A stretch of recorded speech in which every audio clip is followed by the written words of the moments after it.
Hello my dear friends, मैं आपके अपने YouTube channel start to fluent learn English class में हार्दिक हार्दिक स्वागत करता हूं। दोस्त, आज का क्लास उन स्टूडेंट के लिए है जो क्लास 4 में पढ़ते हैं। और क्लास 4 में पढ़ने वाले स्टूडेंट से हम बता दें कि अभी तक हम लोगों ने 10 लेसन तक के पाठ को अच्छा तरीक़ा से चैप्टर वाइज चैप्टर देख चुके हैं। अगर आपने नहीं देखे हैं तो मेरी प्ले लिस्ट में जा कर के सारे चैप्टर के क्वेश्चन आंसर और सारे पाठ के ट्रांसलेट इनटू हिंदी को देख लें, जिससे आपको अच्छी तरह से परीक्षा में काम आएगी। और आगे जो आज हम लोग जो है 11 लेसन अर्थात लेसन 11 के क्वेश्चन आंसर पार्ट को देखने वाले हैं, जिसको हमने पहले पिछले वीडियो क्लास में इसके ट्रांसलेट इनटू हिंदी को अपलोड कर दिए हैं। अगर आपने नहीं देखे हैं तो उसको जा कर के देख लें। चलिए चलते हैं इसके क्वेश्चन आंसर की। क्वेश्चन आंसर में हमने पार्ट ए का क्वेश्चन आंसर हमने कर दिया है। अभी जो है हम लोगों को बी से इसके बी पार्ट से चलना है, और बी पार्ट में B.1 से जो है हमको देखना है। तो B.1 में इसमें कहा जा रहा है कि answer the following questions in a word और ए फ्रेज, अर्थात नीचे दिए गए क्वेश्चन का आंसर जो आप वर्ड में दें या तो फ्रेज में दें। तो आप यहाँ पर इसका क्वेश्चन आंसर भी आप देखेंगे। तो क्वेश्चन में कहा जा रहा है who gave a challenge to the contractor, who gave a challenge to the contractor, अर्थात कॉन्ट्रैक्टर को चैलेंज कौन किया था। तो हमने पाठ में देखा था कि एक 12 वर्ष की लड़की थी जिसका नाम क्या था, कदम था। उसने कॉन्ट्रैक्टर को चैलेंज अर्थात चुनौती दिया था। तो यहाँ पर आप आंसर लिख लेंगे, ए 12 ईयर ओल्ड गर्ल कदम। तो उसका नाम क्या था, कदम। तो आप यहाँ से प्रश्न उत्तर अच्छा से यहाँ पर आप नोट कर लेंगे, ए 12 ईयर ओल्ड गर्ल कदम। चलिए तो आगे चलते हैं। तो आगे यहाँ पे लिखा हुआ है क्वेश्चन में कि आपके यहाँ पे क्वेश्चन आंसर दोनों साथ ही है, तो आप यहाँ पर से देखते जाएंगे। वेयर द, आप किताब को साथ रखेंगे और समझने की पहले कोशिश करेंगे, समझ लेंगे, उसके बाद आप नोट कर लेंगे।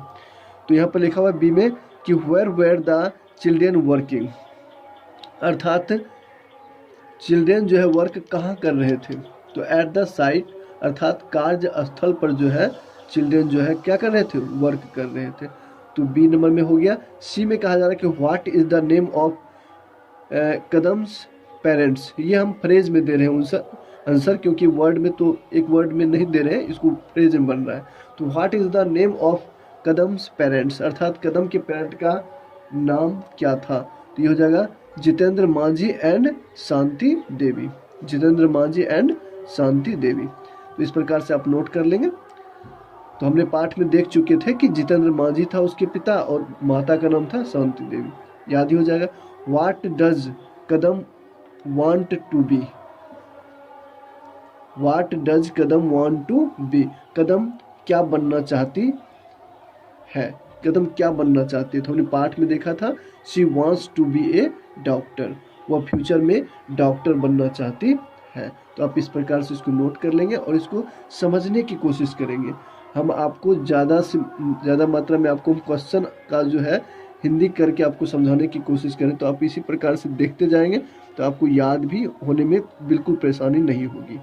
आगे इसमें कहा जा रहा है which block and district Kadam belongs to, अर्थात कदम जो है किस ब्लॉक से और किस डिस्ट्रिक्ट से बिलोंग करती है।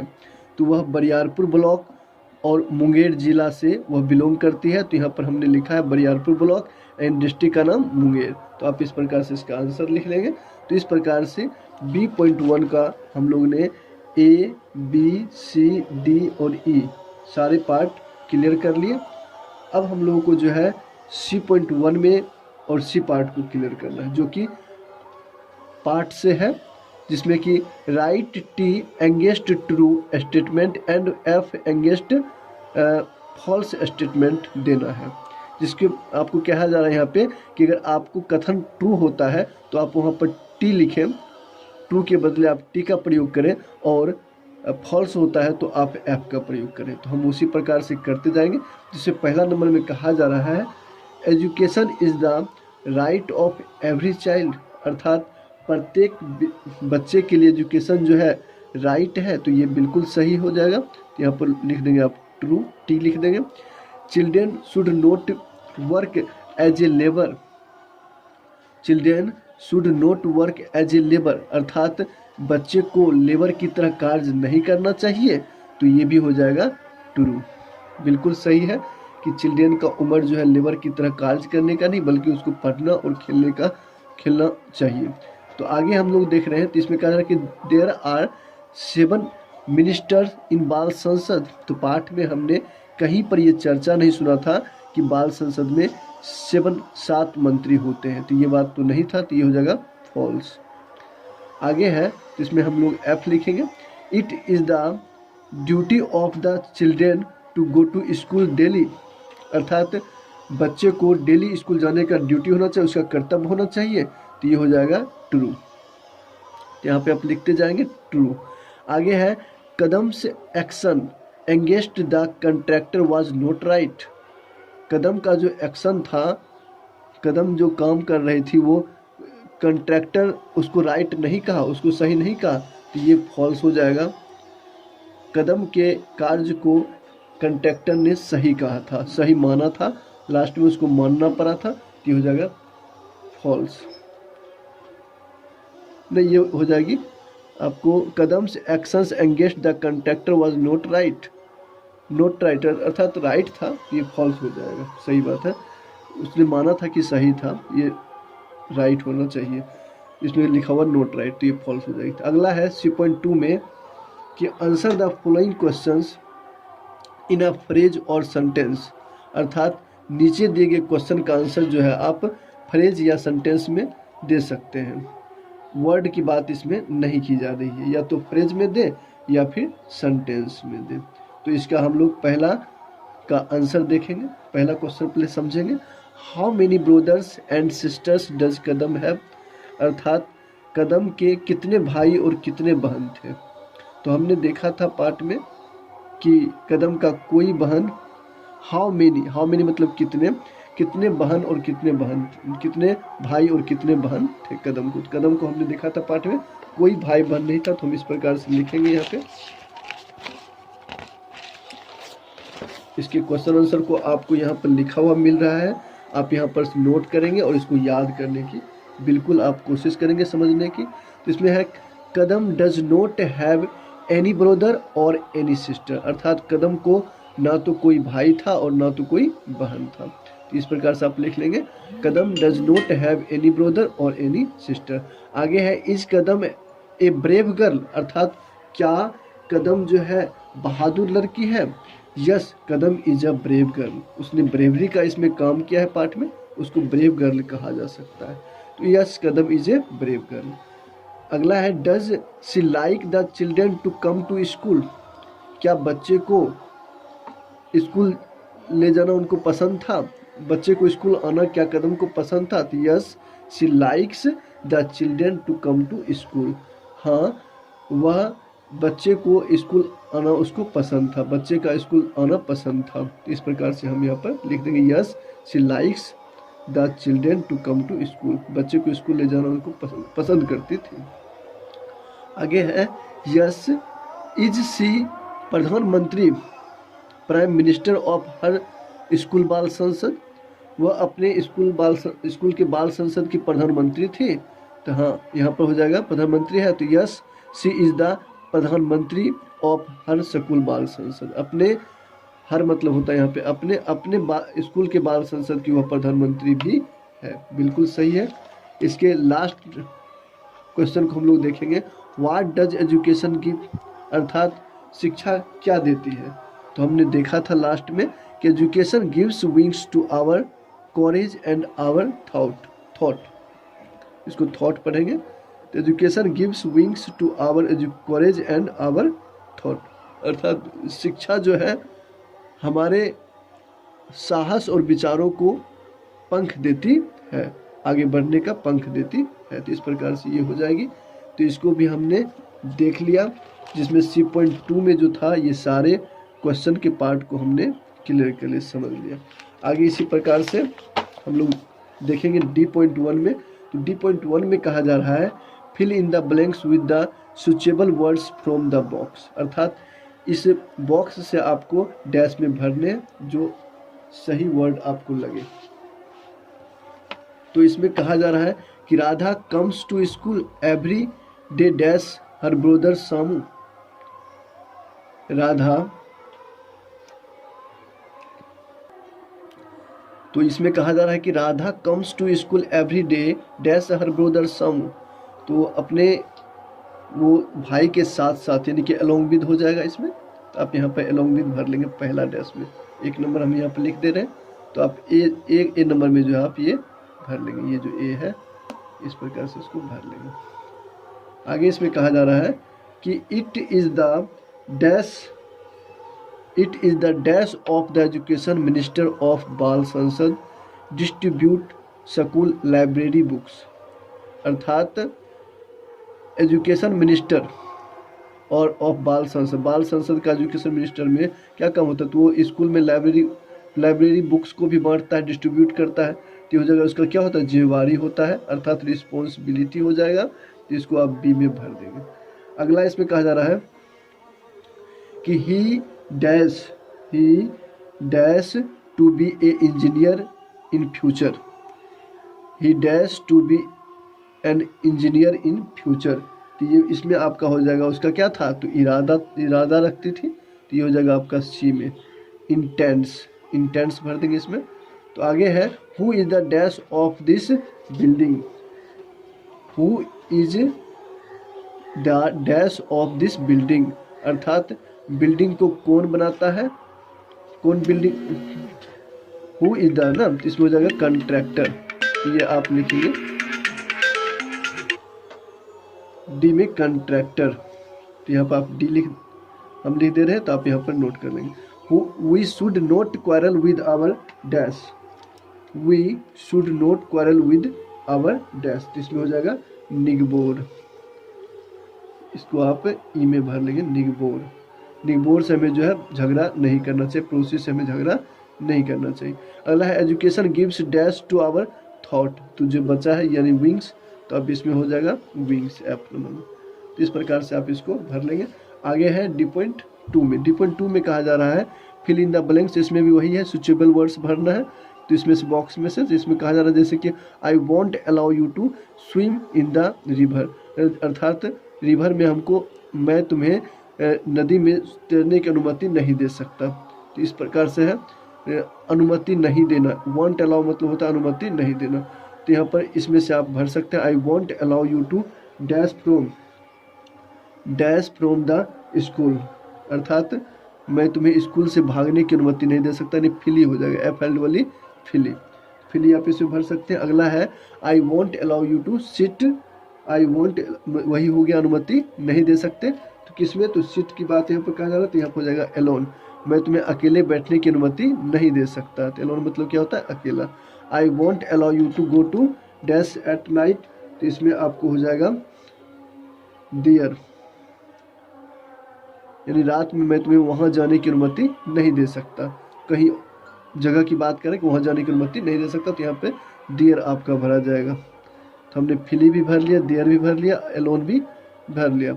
आगे जैसे कि इसमें है I won't allow you to take dash.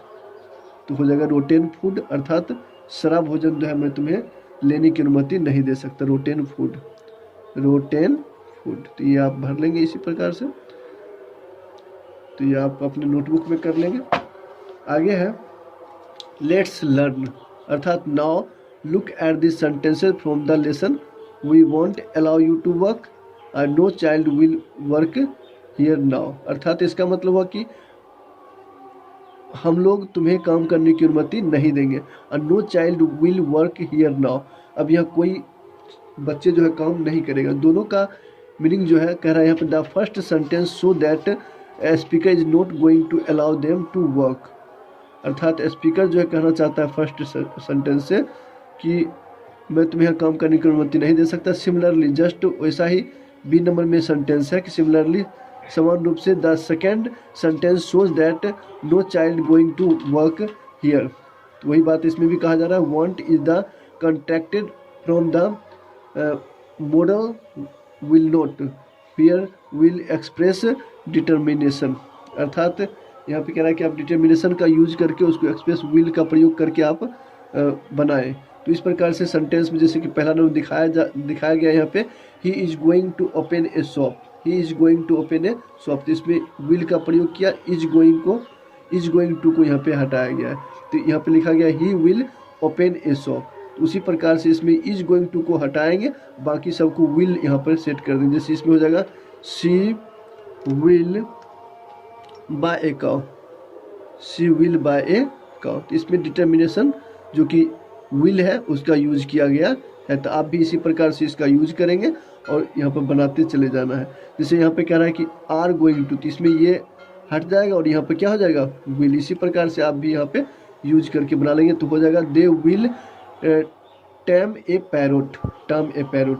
तो ये हो जाएगी। अगला जैसे कि है राधा इज गोइंग टू, तो इज गोइंग टू को हम यहाँ पर से हटा देंगे और सेंटेंस बना देंगे विल लगा करके, तो हो जाएगी Radha will start A school. तो इस प्रकार से हम यहाँ पर ई पॉइंट को क्लियर करेंगे। जैसे कि इसमें कहा जा रहा है we were going to stay in hotel, तो वे आर गोइंग टू को यहाँ पर से हटाएंगे और यहाँ पर लगा देंगे विल। तो इस प्रकार से आप इसको बना देंगे। तो इस प्रकार से हमने पांचों ई पॉइंट के जो भी पार्ट थे उसको मैंने क्लियर किया। आगे जो है एफ पॉइंट में हम लोग देखेंगे। तो अगला एफ पॉइंट 1 में कहा जा रहा है कि make a list of this things you do या डोंट टू डू, अर्थात क्या हमें करना चाहिए और क्या तुम्हें नहीं करना चाहिए, उसके बारे में इसमें बॉक्स में कहता है भरने के लिए। लेकिन वो डू में होना चाहिए। तो क्या हमें करना चाहिए, तो आई डू माई होमवर्क लिख सकते हैं यहाँ पे। जैसे पहला सेंटेंस के रूप में लिखना है जो आपको करना चाहिए, तो यहाँ पे लिख सकते हैं आई डू माई होमवर्क, अर्थात हमें होमवर्क करना चाहिए, डेली करना चाहिए। आई डू माई होमवर्क, तो ये पहला सेंटेंस हो गया। डोंट डू यानी क्या हमें नहीं करना चाहिए, तो आई डोंट, कुछ सेंटेंस यहाँ पर लिखना होगा। जैसे हो जाएगा I don't make a noise, हमें हल्ला नहीं करना चाहिए। Make a noise, make a noise. इस प्रकार से हम एक दो सेंटेंस इसमें लिख दे रहे हैं। आप भी इसी प्रकार से अपनी नोटबुक में 2-4 सेंटेंस ऐड कर सकते हैं। यहाँ पे जैसे कि दूसरा हो जाएगा आई स्टडी रेगुलरली, हमें जो है स्टडी अध्ययन जो है रेगुलरली करना चाहिए। इसमें हो जाएगा रेगुलरली। तो ये इस प्रकार से आप लिख लेंगे। अगला हम यहाँ पर डोंट का प्रयोग कर सकते हैं। आई डोंट का प्रयोग करके हम कर सकते हैं I don't waste my time, अर्थात मेरे समय को आप बर्बाद ना करें। तो आई वेस्ट हो जाएगा WAST, वेस्ट माई टाइम। आप यहाँ पर से इस प्रकार से लिख लेंगे और आप जो है एक दो सेंटेंस अपना तरफ से भी आप 4-5 सेंटेंस इसी प्रकार से बना देंगे। जैसे हो सकता है I go to bed in time, I go to bed in time, जो आप करते हैं इसी प्रकार से आप लिख लेंगे। अगला जो है इसका हम लोग F.2 में देखेंगे। कह रहा है कि arrange the following sentences in correct order. F.2 में कहा जा रहा है कि arrange the following sentences in A correct order, अर्थात एक सही क्रम में आपको यहाँ पर कह रहा है कि सजाने के लिए। जो कि सेंटेंस जो दिया हुआ है वह पार्ट से ही है, लेकिन आपको ये समझना है इसमें कि कौन सा सेंटेंस पहले होगा और कौन सा सेंटेंस बाद में होगा। तो हमने देखा था यहाँ पे लिखा हो Kadam is a 12 year old, सारे को पहले पढ़ लेंगे। Kadam is a 12 year old girl, या she brings all children to school, she goes to school daily, she wants to be a doctor, one day Kadam challenge the local contractor. ये सारे sentence में से पहले कौन आया था, तो पहले ये आया था। तो यहाँ पर हम 1 नंबर लिख देते हैं, आप जो है अपनी नोटबुक में सजा करके लिख लेंगे। ये 1 हो जाएगा और आपका जो है ये लास्ट में जो है वो आपका दूसरा नंबर में हो जाएगा। और उसके बाद जो है ये सी जो है वो आपका तीसरा नंबर में हो जाएगा, जो कि सी गोज टू स्कूल डेली ये लिखा हुआ है, तो ये आपका तीसरा नंबर में हो जाएगा। और चौथा नंबर में जो है आपका बी नंबर वाला हो जाएगा चौथा सेंटेंस में, और 5वां जो लास्ट में आपका ये डी नंबर वाला हो जाएगा। इस प्रकार से आप इसको सजा लेंगे। तो चलते हैं अब F.3 में, जो कि लास्ट प्रश्न होगा हमारा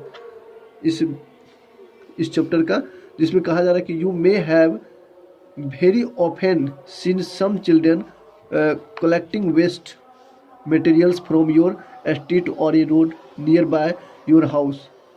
क्या आपने आपने अक्सर देखा होगा कुछ बच्चे को कि जो कि वेस्ट मटेरियल, खराब पदार्थों को वो जो सड़े गले पदार्थ या फिर जो कचरा टाइप से होता है उस पदार्थों को स्ट्रीट, गली में या फिर रोड के नज़दीक में आप देखते हो चुनते हुए उसको। कुछ बच्चे चुन करके, जैसे डिब्बा हो गया, प्लास्टिक की चीज़ें हो गई, उसको चुन करके अपने, तो कुछ बच्चे ऐसे चुनते हैं उसको। तो why do you think they collect these materials? आप उसको ऐसा करते देखकर क्या सोचते हैं? How do you feel about these children? ऐसे बच्चे के बारे में आपकी क्या राय है? Right a paragraph describing your feeling about such children. तो आपको कहा जा रहा है यहाँ पे कि कुछ आप जो है पैराग्राफ में डिस्क्राइबिंग करके विस्तार पूर्वक लिख करके बताएं, अपने फीलिंग को प्रकट करें। तो इस प्रकार से आपको कहता है प्रकट करने के लिए। तो हमने आपके लिए यहाँ पर इस प्रकार से इसको लिखा है, आप जो है आप इसको नोट कर लेंगे और समझ लेंगे। इसमें जैसे कि इस प्रकार से है यहाँ पर कि yes I have often seen some children picking up waste materials in the street. तो यहाँ पर हमने लिखा है कि हाँ, हमने अक्सर कुछ बच्चों को जो है पिकिंग अप यानी वेस्ट मटेरियल को उठाते हुए, ख़राब चीज़ों को उठाते हुए, प्लास्टिक की जो कि ख़राब वस्तु पड़ी हुई रहती है उसको उठाते हुए देखा है, हमने देखा है ऐसा। तो दे वेयर रेज्ड क्लॉथ्स, उसके बारे में हमको लिखना है। तो वो कैसे रहते हैं? तो वे फटे चिथरे कपड़े पहने रहते हैं। दे लुक वेरी पुअर, वह बहुत ही गरीब दिखते हैं। It is a pity to see them, उन्हें हमें उन पर दया आती है। ड्यू टू, जैसे उसमें पूछा जा रहा था क्वेश्चन में कि आप उनको देखकर क्या महसूस करते थे, हमें उन पर दया आती है। पीटी मतलब होता है दया। Due to their poverty they are forced to do this work from money. इसमें कहा जा रहा है कि वह अपने गरीबी के कारण जो उसे फोर्स किया गया होता है रुपयों के लिए वह ऐसा करता है। I feel sad very though children, हम ऐसे बच्चों के लिए निराशा प्रकट करते हैं। Our government must do something for their better living, हमारे सरकार को ऐसे बच्चों के बेहतर जीवन के लिए कुछ अवश्य करना चाहिए। अर्थात our government must do something for their better living, हमारे सरकार को ऐसे बच्चों के लिए कुछ अवश्य करना चाहिए। तो इस प्रकार से हमने फीलिंग को यहाँ पर लिखा है। आप भी इसी प्रकार से लिख करके इसका आंसर दे सकते हैं। चलिए, इसी के साथ यह चैप्टर यहीं पर द एंड होता है और हम फिर मिलते हैं अगले चैप्टर में। इसी के साथ आप बने रहेंगे और आपको जो भी चैप्टर को जानकारी चाहिए और जो भी आपको लगे कुछ ऐसा, तो आप कमेंट में ज़रूर लिखें। अगर आपको लगे कुछ डिस्टर्ब तो आप जरूर लिखें, जरूर मुझसे बताएं, जिससे मैं आपको सुधार करके आपको दे सकूं। चलिए, इसी बातों के साथ मैं अपनी वाणी को बेंड अप करता हूं। So thank you very much, all the best, have a nice day.